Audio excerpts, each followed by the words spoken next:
Human rights is, geez, that's a good question. Human rights. Oh, that's a tough one. Wow. I don't even know how to give that a definition. I would probably have to do a little bit of homework or something. Any right that I think just as a normal, human, The rights that humans have. Oh, that's a very large debate. Tú le puedes preguntar a 20 personas y te van a dar 20 diferentes opiniones. Non saprei, è una domanda complicatissima. We just take them for granted that they're there, but we don't even consider what they are.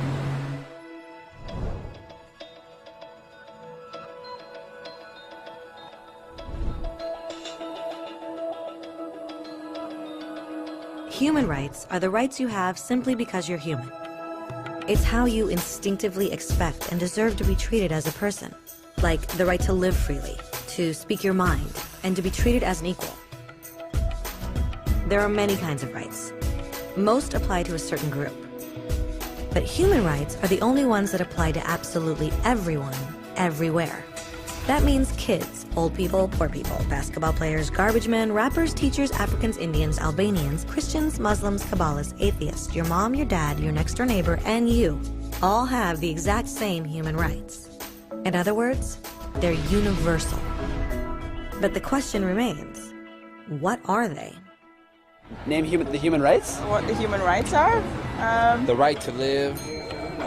Equality between all peoples. Right to religion, the right to... Is there supposed to be a list somewhere I should be aware of? According to the United Nations, there are a total of 30 human rights, which are usually lumped together and called simply human rights. They're all listed out in the Universal Declaration of Human Rights, which is the world's most widely accepted document on the subject. But it was a long time in coming. At first, there were no human rights. If you were in with the right crowd, you were safe. If you weren't, well, you weren't. But then a guy named Cyrus the Great decided to change all that. After conquering Babylon, he did something completely revolutionary. He announced that all slaves were free to go. He also said people had the freedom to choose their religion, no matter what crowd they were a part of. They documented his words on a clay tablet known as the Cyrus Cylinder. And just like that, human rights were born.